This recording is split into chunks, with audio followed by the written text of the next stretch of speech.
आज के दिन भी आपने देखा होगा सेंसेक्स एकदम रॉकेट की तरह तेज होते हुए देखने को मिला। 66,000 लगभग 600 के आसपास हम लोग को ये जाते हुए देखने, हाँ उसके ऊपर भी चला गया था, 650 के भी ऊपर चला गया था, थोड़ी सी क्लोजिंग नीचे देखने को यहाँ पे मिले, बट ओवरऑल जो स्ट्रक्चर है इंडियन मार्केट का वो बहुत ही कमाल का देखने को मिल रहा है। देन अगर हम लोग बात करें निफ्टी 50, 19,700 के ऊपर क्लोजिंग। मुझे लगा था कि 700 के ऊपर होगी कि नहीं, थोड़ा सा नीचे खींचने की कोशिश करेंगे, बट नहीं, बुल की ताकत इतनी ज़बरदस्त देखने को मिल रही है कि 100 पॉइंट्स के हम लोग को जंप्स देखने को यहाँ पे मिल रही है। मतलब जो हम लोगों ने फ्राइडे के दिन को देखा था ना, एकदम सडनली तेज़ी आ गई, सो उसको पूरी तरीके से आज के दिन बाजार ने यहाँ पे जस्टिस दे दिया, जो कि आप यहाँ पे देख सकते हो। मतलब आप 5 दिन का परफॉर्मेंस देखोगे, ठीक है, या फिर 1 महीने का परफॉर्मेंस, बाजार इंडेक्स लेवल पे 5-5% की तेज़ी देखने को मिल रही है, 6-6 महीने में 8-8, 8.5% की तेज़ी, एंड एक साल में 21% की तेज़ी देखने को मिल रही है। नो डाउट ये बाजार ऐसा ही चलता है, जब तेज़ी आती है तो एकदम रॉकेट की तरह हम लोग को तेज़ी होते हुए देखने को मिल जाती है। इसके बीच में कुछ आप लोगों के जो क्वेश्चंस भी रहते हैं उनको भी मैं सॉल्व करने की कोशिश करूँगा। जैसे कि मैंने इसके पहले भी आपको बताया है कि हम हमेशा क्या चाहते हैं, हाँ यहाँ पे चीज़ों को पकड़ना आना चाहिए तो फिर मज़ा आ जाएगा, जैसे बाजार ऐसा भाग रहा है। तो दोस्तों ऐसा किसी को भी आता नहीं है, या ऐसा बहुत बार होता है कि मार्केट यहाँ पे भी तेज़ हुआ फिर नीचे आया। अभी यहाँ पे नीचे क्यों आया, देखिए कुछ ना कुछ बाजार को ना पॉइंट चाहिए होता है गिरने के लिए। मार्केट ऐसा ही चलता है दोस्तों, मैंने इसके पहले भी कहा है कि हमारा मार्केट कोई जापान का मार्केट नहीं, हमारा मार्केट ऊपर जाएगा, 20,000 भी होगा, 25 भी होगा, 30 भी होगा, 35 भी होगा, 40 होगा, हाँ, पर बीच बीच में कुछ तो झमेला होते रहेगा, ठीक है। कभी वॉर की से रिलेटेड कुछ चीज़ें होगी, कोई न्यूक्लियर वॉर से रिलेटेड थ्रेट होगा, कोई सरकार से रिलेटेड कुछ इश्यूज हो सकते हैं, ठीक है, कभी नेचुरल कैलेमिटीज से रिलेटेड कुछ डिस्टर्बेंस होगा, कुछ ना कुछ चलते रहता है, ठीक है। इसी चीज़ के चलते तो पैनिक फैलता है, ठीक है, नहीं तो इन्फ्लेशन होगा, नहीं तो रिसेशन होगा, इसके चलते बाजार खत्म नहीं होता है। ये पॉइंट हम लोगों ने यहाँ पे समझना है। अभी सबसे ज़्यादा सवाल क्या पूछे जा रहे हैं, सर क्या बाजार में ये तेज़ी ऐसी बनी रहेगी, क्या ये जो बुल रन देखने को मिल रहा है, मतलब मार्केट ऊपर जा रहा है, तो क्या ये बने रहेगा? तो मैंने कल के दिन ही इससे रिलेटेड वीडियो बना के आपको बताया कि कौन कौन से पैरामीटर होते हैं जिसके चलते हम लोग को ये चीज़ें देखने को मिल जाती है। सो बेसिकली अगर हम लोग बात करें, देखिए अमेरिकन बाजार का हरे निशान में रहना, ठीक है, ये हमारे लिए बहुत इंपॉर्टेंट है। वरना बियर लोगों के लिए क्या हो जाता है, एक ईजी चांस उनको मिल जाता है कि चलो मार्केट को तोड़ो, और बहुत सारे लोगों का पैसा बन जाता है ना, तो वो भी प्रॉफिट बुकिंग की ओर यहाँ पे बढ़ जाते हैं। बट अगर अमेरिकन बाजार में अच्छा खासा सपोर्ट देखने को मिला, ठीक है, बहुत ज़्यादा तेज़ी भी नहीं, बट हरे निशान में भी अगर अमेरिकन बाजार चले तो भी बुल का दबदबा बना रहता है, वो कॉन्फिडेंस के साथ यहाँ पे बाइंग करते हैं एंड बियर्स थोड़े से पीछे हट जाते हैं। सो अमेरिकन बाजार देखिए अभी फिलहाल क्या चल रहा है, 0.23% ही चल रहा है, बट फिर भी इतना भी चला ना तो भी बहुत है। बस क्लोजिंग ऐसे ही यहाँ पे होनी चाहिए। अभी देखना पड़ेगा, लेट नाइट तो ट्रेडिंग चलती रहेगी, एंड उसी के साथ साथ नैस्डैक का अच्छा चलना ये भी हमारे लिए इंपॉर्टेंट रहता है, क्योंकि ये हमारे आईटी सेक्टर्स के कंपनीज को ट्रैक यहाँ पे करवाने में थोड़ी बहुत मदद करवाता है। सो अगर बेसिकली अगर मैं बात करूँ दोस्तों, तो मैंने आप लोगों को इसके पहले भी बोला था कि ये जो एरोप्लेन रहता है उसका इंजन जो होता है, ठीक है, और किसी भी विमान में कितने इंजन होते हैं, तो 2 इंजन देखने को मिल जाते हैं। एंड अगर हमारा ये निफ्टी की अगर हम लोग बात करिए, जो प्लेन है इसको अगर ऊपर लेके जाना है तो ये दोनों इंजन का बूस्ट एकदम पावरफुल यहाँ पे होना चाहिए। और ये 2 इंजन कौन से होते हैं ये भी मैंने आपको बताई थी। यस, उसमें से एक इंजन होता है फाइनेंशियल सर्विसेज सेक्टर एंड दूसरा इंजन होता है आईटी सेक्टर, क्योंकि यही 2 इंजन ऐसे हैं, इन दोनों का वेटेज अगर आप देखोगे तो निफ्टी 50 में 50% से भी ज़्यादा है। सो अगर ये 2 इंजन में से एक भी इंजन अगर ढंग से नहीं चलता है, मतलब आईटी सेक्टर स्लो हो जाता है, तो आप लोगों ने देखा होगा कि मार्केट कैसा चलता है।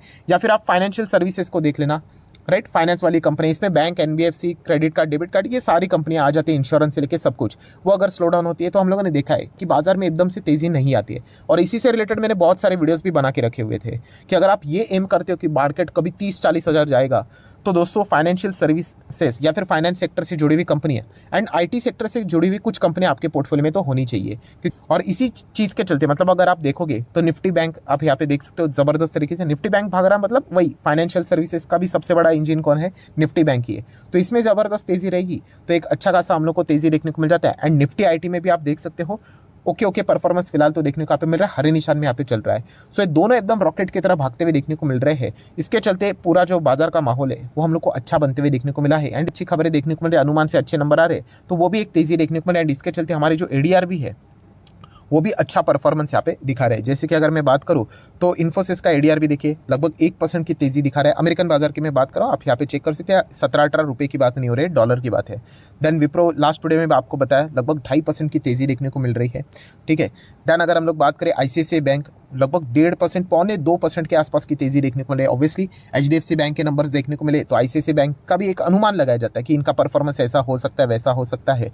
एंड एचडीएफसी बैंक हमारे इधर जितना भागा उससे कई गुना ज़्यादा अमेरिकन बाजार में धूम मचाते हुए देखने को मिला, लगभग 4% के आसपास की तेजी देखने को मिल रही है। मैंने कल के दिन भी आपको बोला था कि अभी तक बाजार बहुत अच्छा कर रहा है, अभी एक एक चीज़ सामने आएगी, जैसे कि HDFC बैंक, अगर इनके नंबर्स अगर 19-20 हो जाते हैं, मार्केट को अच्छे नहीं लगते हैं, तो फिर हमारी जो तेज़ी है वो स्लो डाउन हो सकती है। बट HDFC बैंक के भी नंबर बाजार को आज के दिन हम लोगों ने देखा तो यहाँ पे अच्छे लगते हुए देखने को मिले। शॉर्ट टर्म वालों को as a long term investor में थोड़ा सा और बेटर परफॉर्मेंस एक्सपेक्ट करता है NPS से रिलेटेड, प्रोविजनिंग से रिलेटेड, बट प्रॉफिटेबिलिटी हम लोग को अच्छी खासी देखने को मिली है, अनुमान से तो अच्छा यहाँ पे आया है। प्लस उसी के साथ साथ FISDS एक्टिविटीज़, तो आज के दिन की बात करें तो कुछ इतना ग्रेट नंबर नहीं है, बट फिर भी जो बोलते हैं ना हरा निशान देखने को मिलना, मतलब ये देखिए FIS की ओर की बात करें तो सिर्फ 73 करोड़ की नेट बाइंग हुई है, मतलब ज़्यादा बिकवाली हम लोग को देखने को मिली, बाइंग ही ज़्यादा देखने को मिली है। एंड DIS की भी बात करें तो कुछ वैसा ही नज़ारा देखने को मिल रहा है। सो ये हरा निशान बने रहना बाजार में FIS की ओर से बहुत ज़्यादा इंपॉर्टेंट है। जब तक कि उसी के साथ साथ ये सारी चीज़ें तो हो गई, ठीक है, देन जैसे मैं हमेशा कहता हूँ कि ये डबल इंजन हम लोग को देखने को मिल रहा है। देन उसके बाद अगर आपको एक और इंजन ढूंढना ही होता है तो वो कौन सा इंजन आ जाता है, क्योंकि फाइनेंस IT तो यहाँ पे हो चुका है। देन उसके बाद दोस्तों आ जाता है ऑयल गैस की, अगर हम लोग बात फ्यूल सेक्टर की अगर हम लोग यहाँ पे बात करें, लुब्रिकेंट की बात करें तो उसका भी लगभग 12% की हम लोगों को यहाँ पे कंट्रीब्यूशन इंडेक्स लेवल पे देखने को मिल जाता है। एंड इसमें सबसे इसीलिए दोस्तों हम लोग यहाँ पे कह सकते हैं इंडिविजुअल स्टॉक बेसिस के हिसाब से भी यस, रिलायंस इंडस्ट्री अभी ये तीसरा हमारा पड़ाव रहेगा जहाँ पे हम ये एक्सपेक्ट करेंगे कि इनका जो परफॉर्मेंस है, परफॉर्मेंस मतलब क्या, अभी ऑब्वियसली Q1 के जो रिजल्ट है मतलब एकदम सुपर डुपर हिट नहीं आए तो भी चल जाएगा, बट ओके भी परफॉर्मेंस अगर आपने दिखा दिया तो भी चल जाएगा। प्रॉब्लम क्या होता है, हाँ ये हमेशा ओवर एक्सपेक्टेशन के शिकार होते हैं कि बहुत ज़्यादा परफॉर्मेंस मिलना ही चाहिए। एंड इसी चीज़ के चलते हम लोग को हमेशा रिजल्ट के बाद डिसअपॉइंटमेंट ही देखने को यहाँ पे मिल जाती है।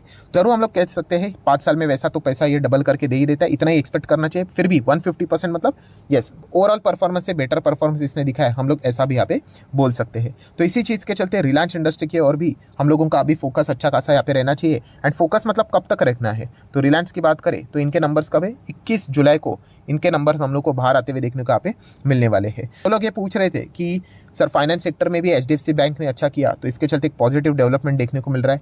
IT स्टॉक्स की बात करें तो TCS के नंबर अनुमान से अच्छे आ गए, तो देन उसी के साथ साथ NASDAQ का भी परफॉर्मेंस अच्छा देखने को यहाँ पे मिल रहा है। तो ओवरऑल अच्छा परफॉर्मेंस देखने को मिला। अभी इसके बाद क्या, तो इसके बाद अगर आपको चीज़ें चेक करनी है हमारे मार्केट के हिसाब से तो रिलायंस इंडस्ट्री की ओर आप फोकस रख सकते हो। अगर इन्होंने भी कमाल कर दिया, ठीक है, एंड अगर कुछ एक्सेप्शनली ही कमाल कर दिया तो फिर हम कह सकते हैं बाजार में तो मतलब आप बहुत अच्छे खासे लेवल्स भी आने समय आप लोगों को देखने को यहाँ पे मिल सकते हैं। बट अगेन जैसे मैंने कहा कि ये कोई गारंटी वाली बात नहीं होती है, बाजार में होने के लिए कुछ भी घटनाएं यहाँ पे होती रहती है। जैसे कि सबसे ज़्यादा खतरा हमें किससे होता है, हमेशा यस विदेश की ओर से ही रहता है, होने के लिए कुछ भी हो सकता है। जैसे मैं बार बार वार्निंग देते रहता हूँ कि पुतिन को जब चाहे वो कुछ भी यहाँ पे करवा सकते हैं, ठीक है, ऐसी कोई गारंटी नहीं कि बस भागता रहेगा। उसके बीच में छोटा भी नेगेटिव रीज़न मिल गया, उसका एक्सक्यूज़ बहाना बनाकर, आपको पता है बाजार में बात का बतंगड़ बनने के लिए बियर्स को ज़्यादा टाइम नहीं लगता है, वो इजीली प्रेशर क्रिएट यहाँ पे करवा देते हैं। सो ये